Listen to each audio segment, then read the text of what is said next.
Welcome in programming studio. आज हम nested for loop को देखेंगे। तो आज का एजेंडा ये है कि पहले हम फॉर लूप को ड्राई रन करेंगे, फिर उसके बाद नेस्टेड लूप यानी loop with in another loop use करेंगे, उसका तरीका सीखेंगे और किस कंडीशन में हम नेस्टेड लूप यूज करते हैं उसको हम देखेंगे। तो चलें स्टार्ट करते हैं। कुछ चीजें मैं रिवाइज कर देता हूँ। लूप हम उस केस में इस्तेमाल करते हैं कि जब हम कुछ स्टेप्स बार बार परफॉर्म करें, तो बजाय इसके कि वो काम हम खुद रिपीट करें या कॉपी पेस्ट करें, तो हमें सी प्लस प्लस ये फंक्शनलिटी देती है कि हम लूप यूज करके किसी भी एक्शन को, किसी भी कमांड को मल्टीपल टाइम हम एग्जीक्यूट कर सकते हैं। तो फर्स्ट ऑफ ऑल एग्जाम्पल चूंकि सिंपल से लेते हैं कि हमें क्या करना चाहिए, तो मैं जरा केस स्टडी बनाता हूं कि first of all let's say कि मेरी रिक्वायरमेंट ये है कि मैं ज़रा कमेंट बना देता हूँ, कमेंट सेक्शन में लिख देता हूँ ताकि हमें पहले आइडिया हो हम करना क्या चाह रहे हैं। ठीक है, और आप लोगों को भी आइडिया हो जाए कि कहाँ से हमने रिक्वायरमेंट को अंडरस्टैंड करना है, नेस्टेड लूप यूज करनी है। फॉर एग्जांपल ये सिर्फ लर्निंग के लिए मैं सिनेरियो बना रहा हूँ, वरना इसको मल्टीपल वे से बंदा मैनेज कर सकता है, डेवलपर मैनेज कर सकता है। फॉर एग्जांपल मैं ये चाह रहा हूँ कि 1 2 3 4 5 इसको हमने जब प्रिंट करवाया था लूप के थ्रू, तो हमने फॉर लूप के थ्रू 1 2 3 4 5 प्रिंट करवाया था। अब हम ये चाहते हैं कि 1 2 3 4 5 सॉरी 1 2 3 4 5 1 2 3 4 5 ये 3 टाइम रिपीट हो जाए। अब देखें, एक तो इस चीज को अंडरस्टैंड करना है कि सबसे पहले हमने कोर समझना है। फॉर एग्जांपल हमने ये लूप को 1 2 3 4 5 लूप से हमने अगर प्रिंट करना है, तो यहाँ देखें वही एक्शन बार बार रिपीट हो रहा है। अब एक तरीका तो ये है कि हम ये लूप से 5 टाइम प्रिंट करें, फिर अलग वही लूप कॉपी करें, फिर लूप कॉपी करें। और अगर फॉर एग्जांपल ये 5 टाइम है, अब मैं थोड़ा सा ना आपको और एक यहाँ पे अब देखें ये, यस, तो फिर हम क्या 5 टाइम लूप को कॉपी करेंगे? नहीं, बल्कि हम नेस्टेड लूप को यूज करेंगे, loop with in another loop. तो जब भी नेस्टेड लूप का कंसेप्ट आए, या 2 लूप्स 3 लूप्स जितनी भी हमारी रिक्वायरमेंट होती हैं, तो हमने सबसे पहले कोर चीज को बनाना है, कोर चीज को अंडरस्टैंड करना है कि हमारी कोर रिक्वायरमेंट क्या है, कौन सी चीज बार बार रिपीट हो रही है। तो आप गौर करें 1 2 3 4 5 रिपीट हो रहा है। अब हमारी रिक्वायरमेंट ये है कि हमने 1 2 3 4 5 फॉर से प्रिंट करना है। तो लेट्स स्टार्ट फॉर। अब हमने 1 से स्टार्ट करना है, 1 से 5 तक जाना है, तो इनिशियलाइज कर लेते हैं 1, I is less than or equal to 5, semicolon I plus plus. अब बॉडी बना देते हैं, अच्छी है बेटा। अब देखें, हमने ये फॉर लूप को मैंने लिख दिया। फॉर कीवर्ड यूज होता है फॉर लूप के लिए, पैरेंथेसिस यूज होती हैं जिसके अंदर हम 3 स्टेटमेंट लिखते हैं।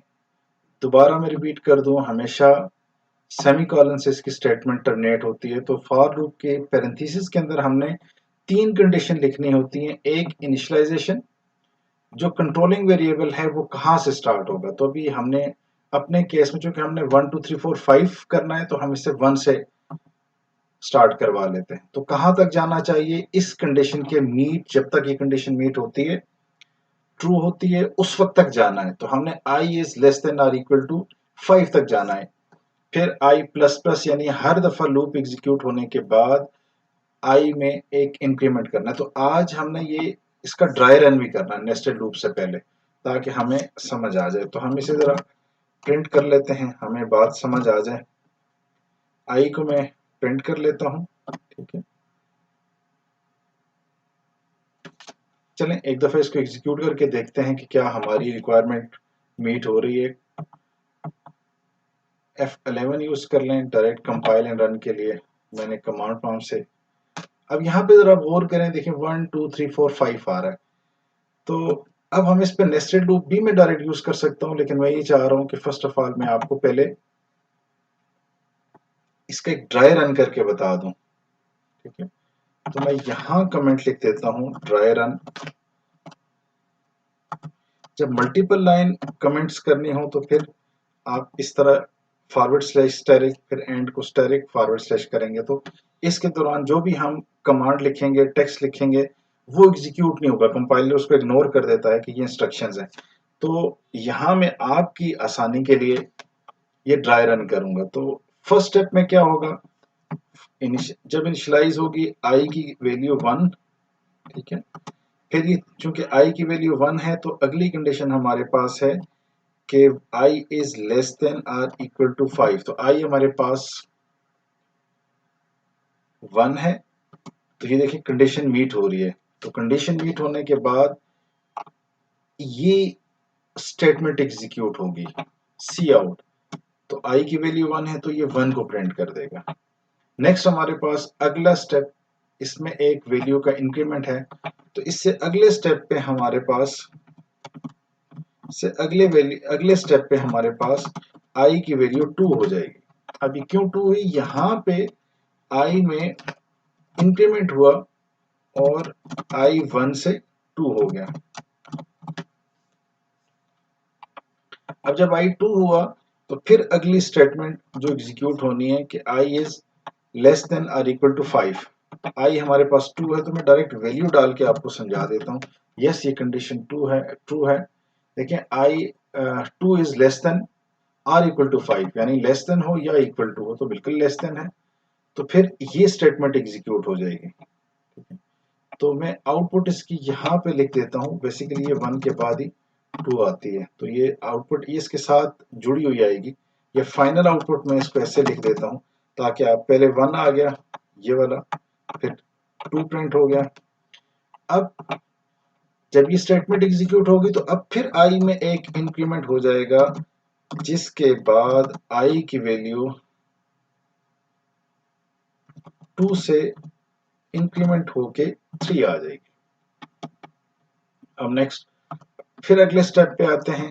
अब क्या होगा, आई की वैल्यू 3 हो जाएगी, फिर यानी I is less than or equal to 5।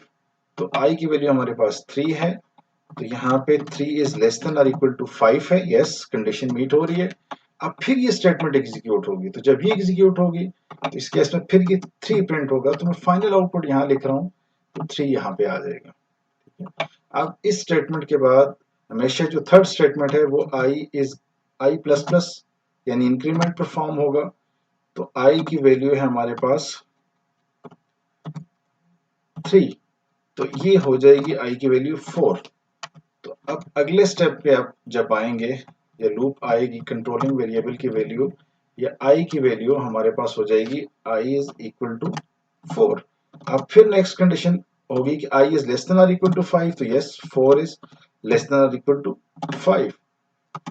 फिर ये हमारे पास सी आउट प्रिंट हो जाएगा, यहाँ पे प्रिंट हो जाएगा 4। तो हम इसे फाइनल आउटपुट में भी साथ ऐड कर लेते हैं। फाइनल आउटपुट हमारे पास ये बन रही है। यहाँ पे जब ये एग्जीक्यूट हो जाएगा देन ये फिर लास्ट ये वाला पार्ट एग्जीक्यूट होगा, यानी आई प्लस प्लस, यानी आई में एक ऐड कर दें। आई हमारे पास था जी 4, अब वो हो जाएगा 5। फिर नेक्स्ट अब देखें अगली स्टेटमेंट में दोबारा यहाँ पे हम आएंगे। हमारे पास आई की वैल्यू 5 है, कंडीशन चेक करें, 5 इज लेस देन और equal to 5। Yes, less than नहीं है, इक्वल टू तो है।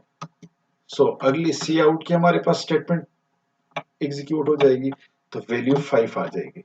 और एक इंक्रीमेंट लग के यानी आई प्लस प्लस में आई की वैल्यू 5 थी, अब इंक्रीमेंट होने के बाद ये 6 होगी, तो दोबारा कंडीशन चेक होगी। अब आई की वैल्यू 6 है, आई की वैल्यू 6 है और आई इज लेस देन और इक्वल टू 5, नो ये फॉल्स है, एज अ लूप टर्मिनेट हो जाएगी। और यहाँ पे चूंकि यहाँ 5 प्रिंट हुआ था, यहाँ पे भी प्रिंट हो जाएगा। ठीक है, तो ये इसका ड्राई रन है फॉर लूप का। ठीक है, इसको मैं यहाँ लिख लेता हूँ ड्राई रन फॉर लूप।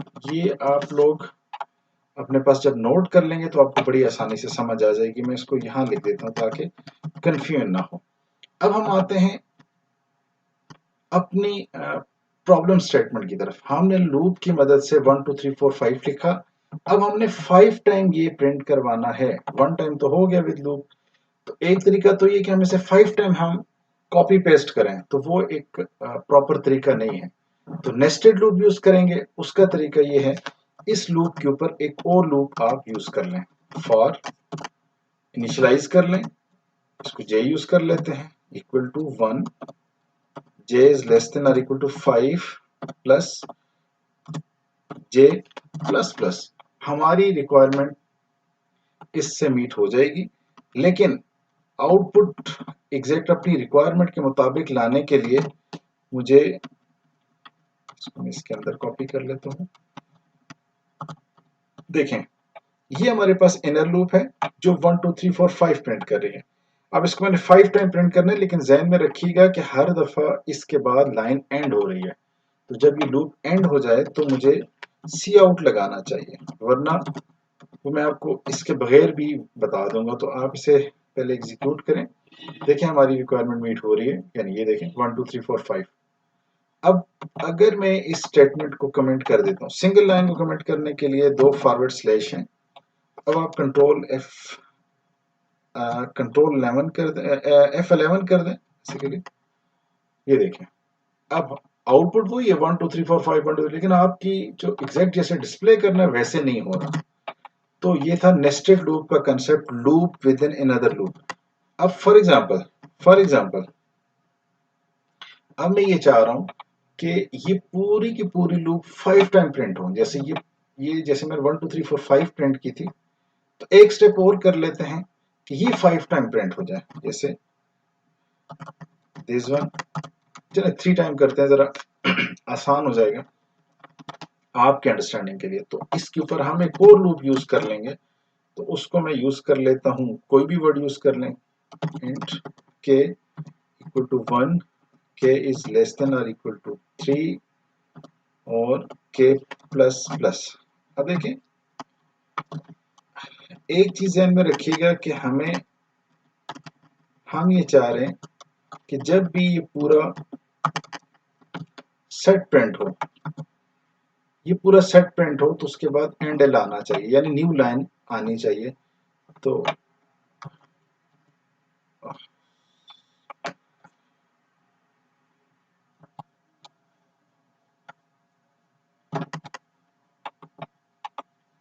हमारे पास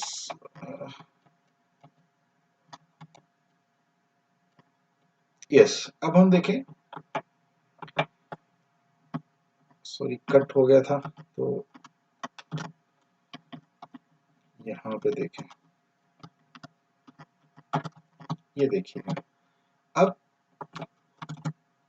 अब ये बिल्कुल वही प्रोग्राम यहाँ तक था जिसने ये 1 2 3 4 5 यहाँ तक प्रिंट किया था।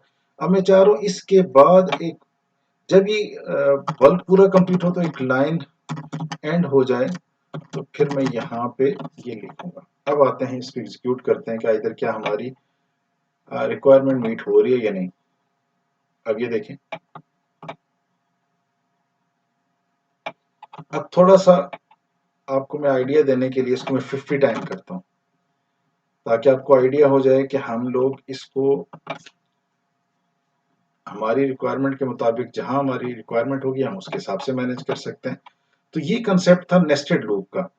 इसके बाद इंशाल्लाह हम देखेंगे वाइल लूप, फिर उसके बाद डू वाइल एंड लूप का हमारा चैप्टर एंड हो जाएगा। Thank you, stay with us.